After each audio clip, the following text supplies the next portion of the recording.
அனைவருக்கும் என்னுடைய அன்பான வணக்கம். மனித குலத்தினுடைய அடையாளம் என்பது என்ன?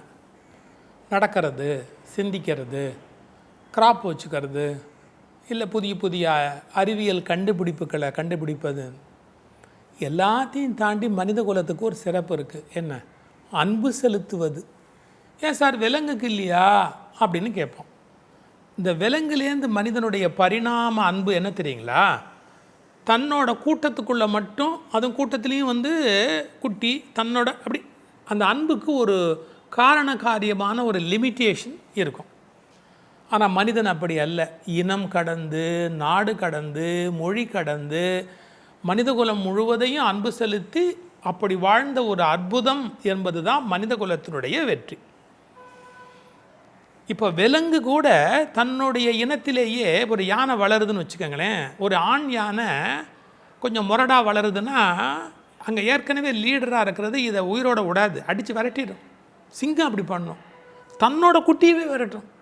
அப்போது தன்னுடைய பரம்பரையில் தோன்றி இருந்தால் கூட தனக்கு போட்டியாக ஒருத்தர் வரக்கூடாது அப்படிங்கிற ஒரு வெறியில் இல்லை ஏதோ ஒரு எதிர்பார்ப்பில் நடந்தால் அதுக்கு மிருகம்னு பேர்.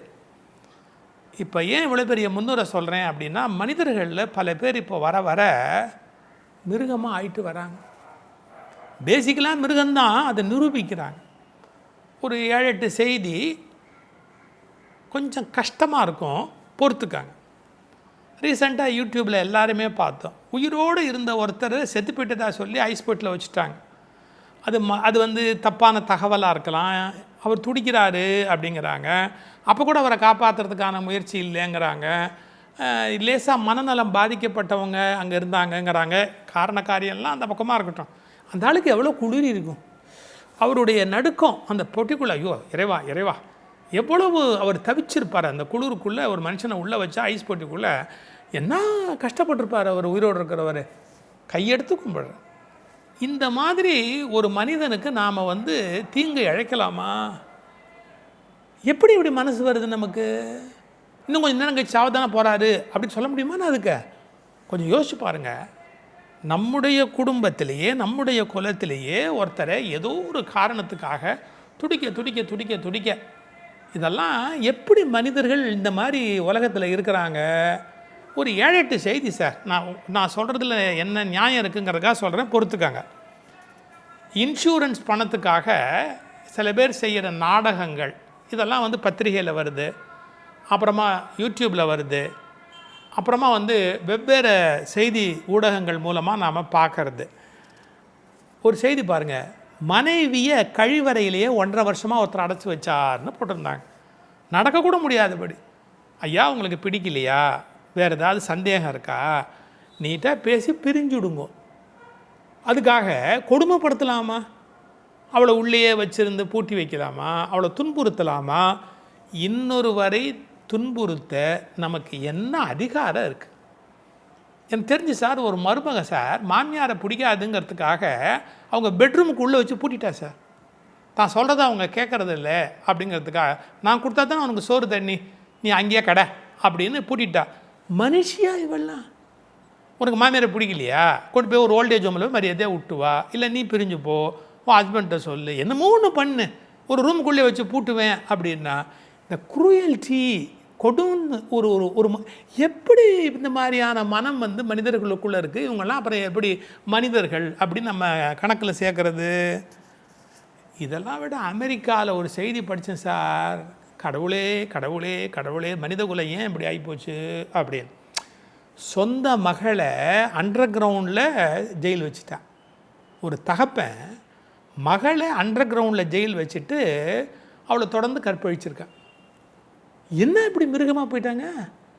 வெளியில் யாருக்கும் தெரியக்கூடாது அப்படிங்கிறதுக்காக அவன் வீட்டில் அங்கெல்லாம் பேஸ்மெண்ட்னு ஒன்று இருக்கும் அமெரிக்க வீடுகள்லாம். அதில் பேஸ்மெண்ட்டில் அந்த குழந்தை வெளியிலே வரல. அந்த பிள்ளை 1.5 வருஷமாக என்னமோ அப்புறமா தான் தகவல் தெரிஞ்சிருக்கு. இவங்கெல்லாம் எப்படி மனிதர்களோடு சேர்த்தி எனக்கு தெரியல. நான் ஏதோ ஒரு சில பேருக்கு பர்சனல், இவங்க யாருமே எனக்கு சம்மந்தம் கிடையாது. மனிதர்களில் ஏன் இவ்வளோ வக்கரமாக போனாங்க, ஏன் இவ்வளோ மனநலம் பாதிக்கப்பட்டவங்களாக மாறினாங்க, எது இவங்களை இவ்வளோ எக்ஸ்ட்ரீமான ஒரு கொடிய விலங்கு நிலைக்கு கொண்டு போய் விட்டுருக்குங்கிறது சிந்திக்க வேண்டிய ஒன்று. கேரளாவில் ஒரு செய்தி படித்தேன் சார். மனைவியை கொன்னுன்னு ஒருத்தன் முடிவு பண்ணிட்டான். மனைவியை கொல்றதுக்காக பாம்பை வாங்கி உள்ளே விட்டுருக்குறான். இவனுக்கு பாருங்கள், பாம்பு முதல் தடவை கொத்திருச்சு, ஆனால் அவளை காப்பாற்றிட்டாங்க. கேரளாவில் 2018 நடந்திருக்கு. எப்படின்னா, முதல் முறை பாம்பு கடித்த உடனே விஷயம் தெரிஞ்சு போய் காப்பாற்றிட்டாங்க. உத்ராவோ என்னமோ அந்த பொண்ணோட பேர்னு போட்டிருக்குது. இவன் என்ன பண்ணியிருக்கான், மறுபடியும் பாம்பு அதை செட்டப் பண்ணி பாம்பாட்டிக்கிட்டேது வாங்கி கடிக்க விட்டு, அதாவது அவளாக பாம்பு கடித்து செத்து போயிட்டான்னா சட்டப்படி இவனுக்கு ஒன்றும் சிக்கல் வராது பாருங்கள். கொலை வழக்கு எவ்வளவு கன்னிங்காக யோசிக்கிறான் பாருங்கள். இப்போ நான் ஒரே ஒரு கேள்வி கேட்குறேன், மனைவியை உனக்கு பிடிக்கலையா? லீகலாக டைவர்ஸுக்கு அப்ளை பண்ணு. நம்ம செய்யக்கூடிய விஷயம் என்ன, நமக்கு ஒருத்தர் ஒத்து போகல அப்படின்னு சொன்னால், ஏம்மா உனக்கு எனக்கு ஒத்து வரலம்மா, நீ தனியாக இரு நான் தனியாக இருக்கேன், முடிஞ்சு போச்சு தானே. நீங்கள் இன்னொரு தடவை யூடியூப்பில் ஒன்று பார்த்துருக்கலாம், மனைவியை ஒருத்தன் கட்டி போட்டு அடித்து கால்லெல்லாம் சூடு வச்சு அவள் போட்ட சத்தத்தில் அக்கம் பக்கத்துலேருந்து ஓடியாந்து மீட்டாங்க. ஒருவேளை அந்த மனைவிகிட்ட சில குறைபாடுகள் இருக்கலாம். நான் எதையுமே எனக்கு வழக்கு தெரியாமல், நான் நீதிபதி இல்லை, எதையுமே பேசக்கூடாது. இருந்தால் கூட நம்ம என்ன பண்ணலாம், லீகலாக டைவர்ஸ் வாங்கிட்டு போயிட வேண்டியது தானே. ஒரு சில வீடுகளில் கேரக்டர் சரியில்லாத ஒரு பெண்ணாக இருக்குன்றது கணவனுக்கு தோணி போயிருக்கலாம், இல்லை நிஜமாகவே இருக்கலாம். நமக்கு எதுவும் முடிவு சொல்ல முடியாது. அப்போ என்ன பண்ணணும், சாரி உன் விஷயமும் என் விஷயமும் ஒத்து வரல, ஆனால் நம்ம என்ன பண்ணலாம், ஸ்மூத்தாக டைவர்ஸ் வாங்கிட்டு போகலாம். இவ்வளோ தானே பண்ணணும், நமக்கு ரைட்டு. இன்னொரு மனுஷனை கொடுமைப்படுத்த, உடம்புல அடிக்க, சூடு போட, அருவாளால் வெட்ட, தலைமுடியை மழிக்க, அவங்கள அடிக்க நமக்கு என்ன உரிமை இருக்குது? ஏன் இதை மனிதர்கள் தெரிஞ்சுக்க மாட்டேங்கிறாங்க? அது விலங்கு சமூகம்.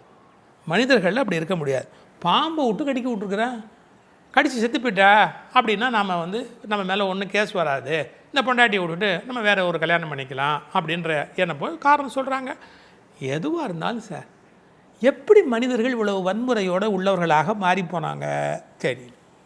இன்னொரு செய்தி ஒன்று படித்தேன், ஒரு மனைவி எப்படி நாடகம் ஆடியிருக்கா பாருங்கள். ஏதோ ஆண்களை மட்டுமே எனக்கு எப்போவுமே ஆண்கள் மட்டுமே ஒஸ்தி பெண்கள் அந்த மாதிரிலாம் கிடையாது. எல்லா இடத்துலையும் தப்பு நடந்தால் தப்பு தான், சரி நடந்தால் சரி தான். இன்னொரு செய்தி பாருங்கள், எவ்வளோ கொடூரமான ஒரு செய்தி பாருங்கள். கணவனை மனைவியை கொண்டுட்டான், இன்சூரன்ஸ் பணத்துக்காக கொண்டுவிட்டதா சொல்கிறாங்க. கொண்டுவிட்டு அவர் கட்டிலேருந்து கீழே விழுந்துட்டாருன்னு நாடகம் ஆடியிருக்கான்.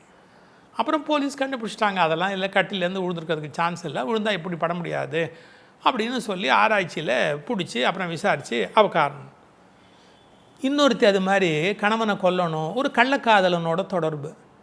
நான் தான் முதலியே தெளிவாக சொல்லிட்டேனே, இது மாதிரி உனக்கு மனசில் வக்கரமான எண்ணம் இருக்கா, நேராக கணவன்ட்டேருந்து சட்டப்பூர்வமாக விவாகரத்து வாங்கிக்கோ, நீ யாரோட வேணாலும் வாழ்ந்துட்டு போயேன், இல்லை என்ன கெட்டு போச்சு? எதுக்கு சமூகத்தில் போலியாக நாடகம் ஆடிக்கிட்டு என்னத்துக்கு? உன்னால் உன்னுடைய விருப்பங்களை கட்டுப்படுத்த முடியலையா, நெறிமுறைகளில் வாழ முடியலையா? சட்டம் என்ன அனுமதித்திருக்கிறதோ, தர்மம் என்ன, அதை நான் பேசலை, ஏன்னா அது நீ விருப்பப்படலை. தர்மத்துக்கு போனால் நீ நல்ல உயர்ந்த ஒரு வாழ்க்கை வாழணும், அது வாழ முடியலையா? சட்டம் என்ன அனுமதிச்சிருக்கு? லீகலி டைவர்ஸு, இன்னொருத்தனை கல்யாணம் பண்ணிக்கிறியா, பண்ணிட்டு போக வேண்டியது தானே. கள்ளக்காதலனோட அவன் தம்பியோட செட்டு சேர்ந்துக்கிட்டு புருஷனை போட்டு தள்ளிட்டான். எப்படி இவ்வளவு வன்முறையான மனம் ஒருத்தரை கொலை பண்ணுறது? உனக்கு அவரை பிடிக்கலன்னு சொன்னால் அவன் தனியாக போய் வாழ்ந்துட்டு போகிறான், நீ பிரிஞ்சு தானே போகணும். அவன் பணம் இருக்க, அவங்ககிட்ட சொத்து இருக்க, அதெல்லாம் நம்ம விட முடியாது. அப்புறம் வெளி உலகத்தில் ஒரு ப்ரெஸ்டீஜ் இருக்க. இந்த அநீதியை தான் சார் என்னால் சகிக்க முடியல. மனிதர்கள் ஏனோ மிருகங்களைப் போல் நடந்து கொள்ளுகிறார்கள். நீ எல்லா மனுஷனையும் அப்படி சொல்கிறியா? நல்லவங்க எவ்வளோ பேர் இருக்கிறாங்களே. நீங்கள் நியூஸுங்கிறதே என்ன, நம்ம பழைய காலத்தில் சொல்லுவாங்க, ஒரு பஸ்ஸு போய் ஒரு மாட்டு மேலே மோதிட்டுதுன்னு சொன்னால் அதுதான் பேப்பரில் நியூஸாக வரும். ஆனால் ஒரு மாடு பஸ்ஸு மேலே மோதிச்சுன்னா அது பெரிய நியூஸாக வராது. அந்த வித்தியாசம் தானே. பசு பஸ்ஸில் மோதுனா நியூஸ் இல்லை சார், பஸ்ஸு பசு மேலே மோதுனா நியூஸ் சார் அப்படின்னு ஒரு முறை ஐயா சீப்பா ஆதித்தனாரோ யாரோ சொன்னாங்கன்னு ஒரு செய்தி சொல்லுவாங்க. அது மாதிரி நல்லவங்க லட்சக்கணக்கான பேர் இருக்கிறாங்க, நீ ஏன் அவங்கள பற்றி நல்லவங்க லட்சக்கணக்கான பேரை பற்றி நான் எப்படி பேச முடியும்? எங்கே மனித குலத்தை டீவியேட் பண்ணி கூட்டிகிட்டு போகிறாங்களோ அதுக்காக ஒரே ஒரு சாம்பிள் மட்டும் சொல்கிறேன். நான் அண்மையில் ஒருத்தரை பற்றி செய்தி படித்தேன், கையெடுத்து கும்பிட்றேன் அந்த மனுஷனை. 48 வயசு. அவர் எப்படிப்பட்ட சாஹிப் பகத்சிங் சேவாதல் ட்ரஸ்ட், சாஹிப் பகத்சிங் சேவாதல் ட்ரஸ்ட், பஞ்சாப்.